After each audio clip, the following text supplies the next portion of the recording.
Next paper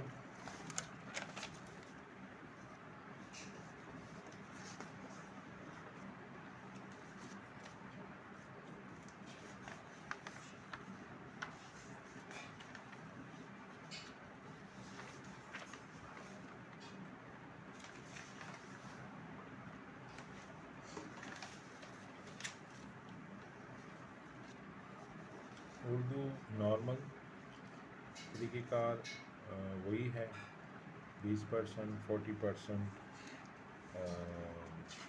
اس کے بعد جو اس کا سیکنڈ ہے وہ حصہ جیم، یہ بھی 40% ہے.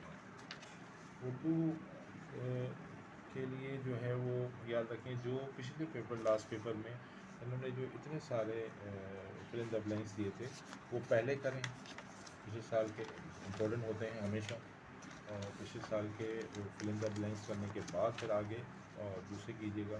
پھر جو مختصر جواب کے سوالات ہیں دیے ہوئے ہیں تو وہ آپ دیکھ سکتے ہیں، اسکرین پر آپ کے نظر آ رہے ہوں گے.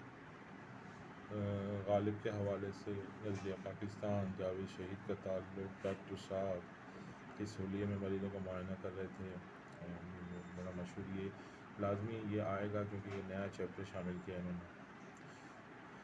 تو یہ سوالات بہرحال یہ ہے کہ یہ ان کے زیادہ نمبر نہیں ہیں، ان کو اتنا فوکس مت کیجیے گا. مرکزی خیال، شہید، بوڑھی کاکی، اس میں مرکزی خیال جو لاسٹ ایئر آیا تھا وہ رشتہ ناتا اور نظریہ پاکستان کا آیا تھا.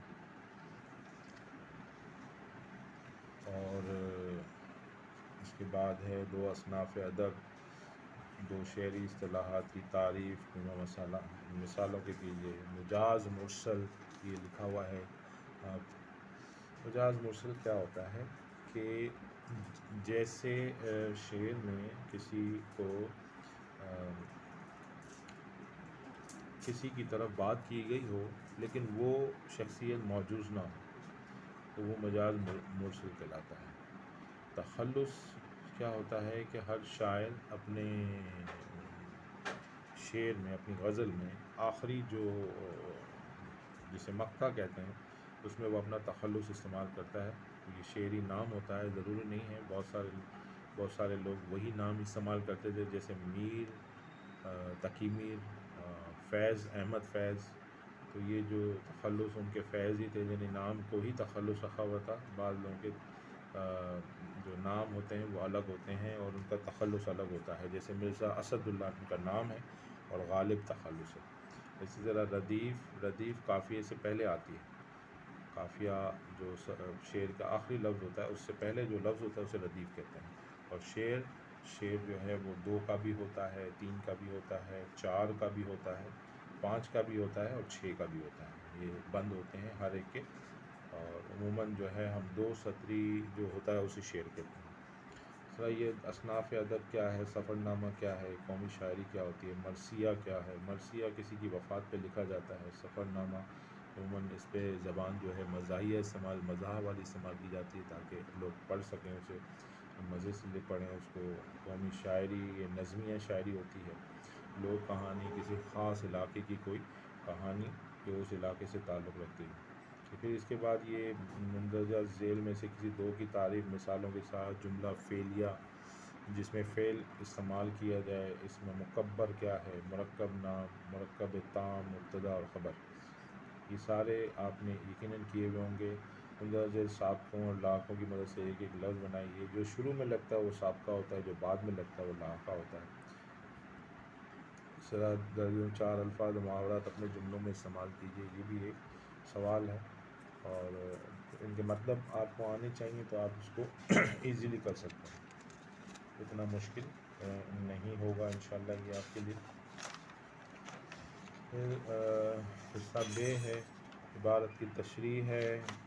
جو اسٹائل ہے پیپر کا وہی اسٹائل ہے، اس میں کوئی ایسا کوئی خاص فرق نہیں ہے. روز کو خط لکھنا ہے شجر کاری کے بارے میں. یہ امپورٹنٹ کویشچن ہے، یہ آ سکتا ہے شجر کاری کے حوالے سے. یہ سوال لازمی یاد کیجیے گا. اور اخبار کے مدیر کے نام مراسلہ لکھیے. جیسے ہم خط لکھتے ہیں اسی طرح مراسلہ بھی ہوتا ہے. مراسلہ بھی ایک خط ہی ہوتا ہے، لیکن یہ ہے کہ اس میں کسی نہ کسی ایک چیز کے بارے میں زیادہ تر زور دیا جاتا ہے، اور شروع میں اخبار کی ذرا سی تعریف ہوتی ہے اور اس کے بعد اس کے بارے میں ڈیٹیل لکھی جاتی ہے۔ شاعر کا تعارف، یہ تھا، شاعر کا ایک اجمالی تعارف ہوتا ہے کہ یہ شاعر اس طرح کے اس طرح کے اس طرح کے، پھر اس کے بعد اس کی ڈیٹیل ہوتی ہے، اس کے بعد یہ آخری سوال ہے اس کا۔ تو یہ انشاءاللہ اتنا، یہ پیپر بظاہر لینتھی ہے لیکن یہ اتنا مشکل نہیں ہے، آپ ایزیلی کر سکتے ہیں۔ لیکن یہ ہے کہ پچھلے 5 سالوں میں CSS کے ایگزام میں، جو پاکستان کا سب سے بڑا ایگزام ہوتا ہے، اس میں 54% لوگ جو ہے اردو میں فیل ہوئے ہیں۔ یہ بہت بڑا المیہ ہے لیکن بہرحال ایسا ہوا ہے۔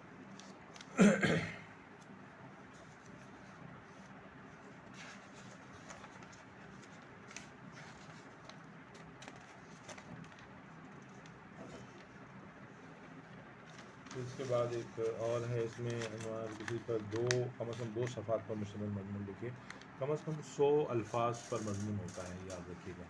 تو اس میں یہ بڑا امپورٹنٹ ہے، پاکستان کے موجودہ مسائل اور طلباء کی ذمہ داری، بہت امپورٹنٹ۔ کتب خانوں کی اہمیت و افادیت، یہ بھی، اور ہر فرد ملت کے مقدر کا ستارہ، جو انہوں نے یہ لکھا ہے ڈپٹی نظیر حسنوں کی شخصیت کے حالات زندگی ادبی کار میں، یہ بڑی کلاس کا سوال ہے۔ مثلا یہ بڑی کلاس میں یہ سوالات آتے ہیں جو انہوں نے 9th میں دیے ہیں۔ اگر آپ لکھ سکیں تو لکھیے گا، ورنہ اس کو مت چھیڑیے گا۔